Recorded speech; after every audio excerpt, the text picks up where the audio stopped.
There, and welcome to Eat Clean Lesson 5. Hard to believe we're already at Lesson 5. This week what we're going to do, we're going to review some ideas on how to prepare lunches for the week, because that's one of the most important things to do, and as well I'm going to show you how to adapt maybe one of your favorite recipes to make it more like clean eating. So what I've done is I've already prepared my meat portion of the weekly meals in a crock pot. Now this is a brand new recipe for me, so if it turns out, I will make sure to share the recipe with you. But this week is more about a concept and how you can take your own favorite recipes and make them cleaner. So let me just show you what I've done with the crock pot. So I have got in the crock pot, again, this is my crock pot meal, and I've got a few different kinds of protein in here. You don't always have to do this, but sometimes I don't always prepare throughout the week exactly what I'm going to cook, and so I just want to make sure I've got enough protein that will last me through the week. So I've got a little bit of free from antibiotic pork in here. I've got some turkey, and I've got some tofu as well, and that will give me enough protein for the week. It takes a little bit of practice to figure out exactly how much protein you're going to need for the week. But basically what I'm always doing is I'm eyeballing and thinking about how many portions I want. So in this case for me, I'm doing 10 portions for the week, and I'm thinking about a palm-sized portion of meat, of everything. I would have liked to just do it with pork, but I looked in my fridge and I didn't have just enough pork. So I took a pork recipe and I've added some turkey and some tofu to up my protein so I can make it spread out over 10 meals. Now, most meals, most recipes that you come across, in my opinion, especially if you're making it as your lunch meal, don't make vegetables as a prominent part of the meal. And why that's important, it ups your nutrients and vitamins that you're taking in for the week. And as well, it fills you up, makes you more satisfied, so you don't have to fill up on starchy carbs. So what I always do with my meals is, if say I've made a meal and I've used the recipe, I usually double up the, or at least 1.5 the marinade or whatever flavoring you use, because I always know I'm going to add vegetables in the end. Sometimes, like I say, I haven't prepared ahead, so what I do is I look in my fridge and I see what veggies do I have, and I'm going to make sure, in my mind, I think I need about 10 portions of vegetables, so about a fist size of vegetables for every single meal, and that's how I decide how much vegetables to actually put in. So when I raided my fridge this week, what I had was, which I thought would go well with this recipe, and you have to play around, you have to experiment. I've got some celery, I've got some sprouts, and I've got some cauliflower. So in a second, what I will do is I'm going to rinse these off, and then I'm going to add them to the crock pot. Typically what I do when I'm adding vegetables to a crock pot meal is I make sure the meat is well cooked. I turn the crock pot down, the heat down on the crock pot. I put the vegetables in, and then I let it cook just lightly, about a half hour on the lowest setting. And that way they're just kind of nicely crunchy. So that's what I'm going to do, and that will be my vegetables and my protein. The other thing that I'm going to show you today is a really easy alternative for your starchy carbohydrate that's non-processed. So I've already gone over how to do yams and sweet potatoes, which is probably your easiest go-to non-starchy carbohydrate. But another great one is red lentils. So why I like lentils? I don't necessarily prefer them over other types of beans, but I find that they're the least scary to prepare from quote-unquote scratch. So it's very easy to open up a can and do some chickpeas or black beans, and that's great. But you don't want to rely on that all the time, because you're getting whatever additives they've put into that can, whether it's just salt or nitrates or whatever it is. So you don't always want to rely on that. So red lentils are some of the easiest to cook, so we'll show you that as well. So what I'm going to do, I'm going to go ahead and prepare these vegetables. I won't make you guys watch that. Basically, all I'm going to do is rinse the celery. I'm going to chop it up into small spaces, or small slices. I'm going to rinse the sprouts, and I'm going to cut up the cauliflower into small pieces, and I'll add it to the crock pot. And I'll come back to you in a second, and I'll show you what that looks like in the crock pot. And then I will show you how to prepare red lentils. And then finally, at the very end, I will show you how to put that all together in the individual Tupperware for your weekly meals. So stay tuned. And I've chopped up all the veggies. So just to give you an idea of what I would eyeball as 10 servings to look like. We've got our sprouts, our celery, and our cauliflower. And I'm going to put that into the crock pot. And then I will mix that up and I'll show you what that looks like. So as I'm doing that, just one little hint here. Sprouts are probably one of the easiest ways to add veggies to your to a crock pot type meal. I would have done more sprouts. That might have been a little bit easier. But the tricky part with sprouts is that they don't last super long. So that's what happened in this case. I know Manoma's checking out what we're doing here. I had planned on adding a lot of sprouts, and that's super easy because you really don't need to chop or prepare anything. All you need to do is quite literally rinse them, and then they're good to go. But you do have to watch the best before date, and that's what happened with me, is that I had used some, and planned to use some, and I had to throw some out because they were past due. So therefore, I had to try and figure out something else. Thus, I'm going to use some celery and cauliflower to up the vegetable amount.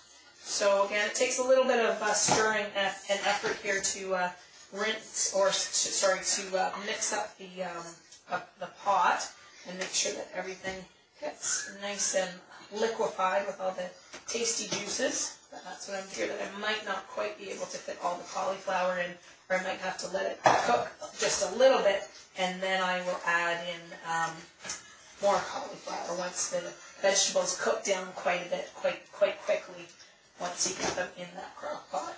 Okay, so I think that's about what's going to fit in right now, which is fine. I still have lots and lots of veggies, which is great. And again, I will let you know, I will share this exact recipe with you if it does indeed turn out. But it is the first time I've done this recipe, and again, my goal is just to show you concepts, how you take a recipe that you're familiar with, that you like, and you just make it like that little bit better for you. Why I harp on vegetables so much, relative to some of the other concepts, is that no matter what research or fad of nutrition it becomes the flavor of the day, all the research basically agrees that the more vegetables you eat, the healthier you're going to be, the longer you're going to live. So all the aesthetic part outside, besides, you just really want to make sure you're focusing on your vegetables for health perspective. Okay, so now we're on to how to cook lentils.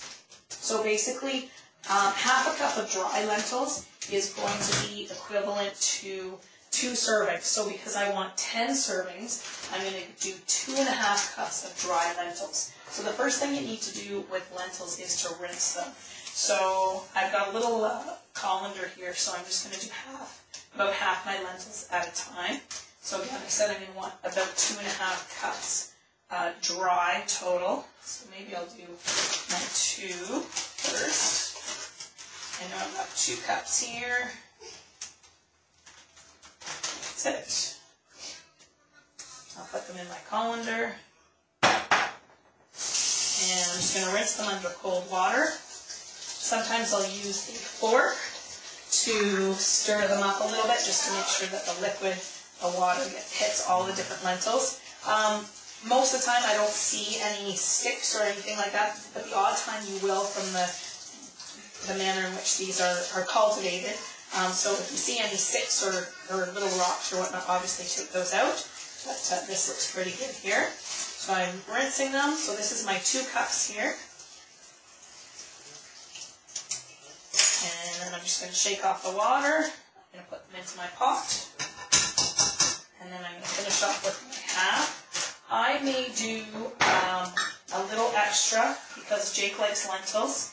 And it's nice to have sometimes, if Steve and I are eating our salads for dinner, to give Jake some extra starchy carbs, because we don't need to worry about his starchy carb allotment to the same level for adults. Okay, so then I'm going to do, this is my half a cup plus a little extra for Jake.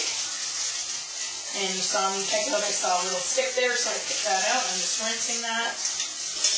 And shake out the excess water.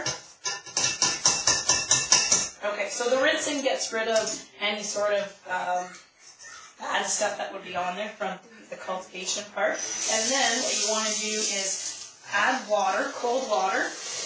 And it says on the directions to cover with 2 inches of water. I never do. I usually do about 1 inch, and I find that works really well. And then I'm going to put it on the stove, and I'm going to cover it. And it says, let's simmer for 15 to 20 minutes. So what that means is I'm going to put up the heat to high. I'm going to let it come to a boil. I will watch it. Once I know it's come to a boil, I'm going to turn the heat down just to low, the lowest setting, and I'm going to let that sit for about 15 to 20 minutes. I'll come back and I'll show you what that looks like and how you make those lentils nice and tasty, and then we'll put the whole meal together. The other thing I want you to think about too this week, if, say, you don't have time to necessarily do everything that I'm doing here, but you still want to improve your nutrition this week. The other goal that I really want you to think about is how to get rid of the junk in your cupboards. So the easiest thing, the most effective thing would be to basically raid your cupboards and get rid of all the junk food. And you know what junk food is. If you're not sure if something counts as junk, email me and I'll be sure to let you know. I know for some people that's really difficult. They come to me and they say, Heather, I can't do that because my kids have to eat cookies, or you know, they're growing teenage boys and they just can't not have that around. Fair enough. I understand it's a process, and ultimately we do want to get rid of it, but if your family just will rebel against you, then take ownership for yourself. And the other thing that you can do, and this is on our Eat Do's and Don'ts sometimes, is to write down all the treats or junk that you eat on a weekly basis. So think back, if it's a pretty typical week for you, write down what that is, and this week I want you to minimize that by, if you can, 75%, but at the bare minimum, cut that in half. Okay? So that's if you can't do some of the other things. That's something that you can definitely do. So we'll come back in just a few minutes, and I'll show you how to finalize everything here.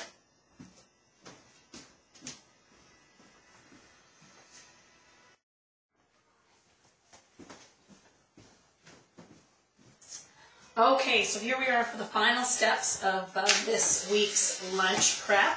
Just moving the crock pot back. So here are the lentils. They've been cooked. One thing I didn't mention is that I checked them about halfway through and just stirred them a little bit because the top lentils weren't quite getting the liquid, the water. So the consistency, I've cooked my lentils the full 15 to 20 minutes. If you want them a little less mushy or soft, you might want to experiment with cooking them a little less, but play around with it and see what you like. What we're going to do here, this is how I make them taste almost like mashed potatoes, which is really nice, and then you can put pretty much anything you want over top of it. So I've got some coconut oil here. I'm just going to take about, for these 10 servings, I'm going to take about maybe a tablespoon. And I'm going to put that in, and then I'm going to take some salt and pepper, just like I would mashed potatoes. And that's all I'm going to do with the lentils, and I find that that's a really nice carbohydrate base. Sometimes I'll use sea salt. This is just regular salt.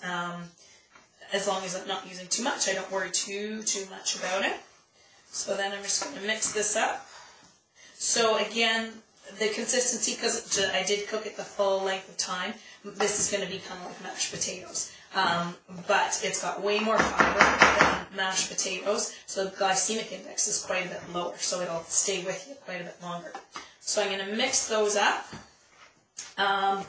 And all I'm going to do from here now is I'm going to put together the lunches. So if you want to stop from this point and you've gotten what you need to get, that's great. If you want to watch me put together the lunches because you want to see again how I do it, that's okay too. So I'm eyeballing the quantity here, so about a fistful of the starchy carbohydrates. And let's see if I estimated it right. So I'm going to do this for my 10 servings.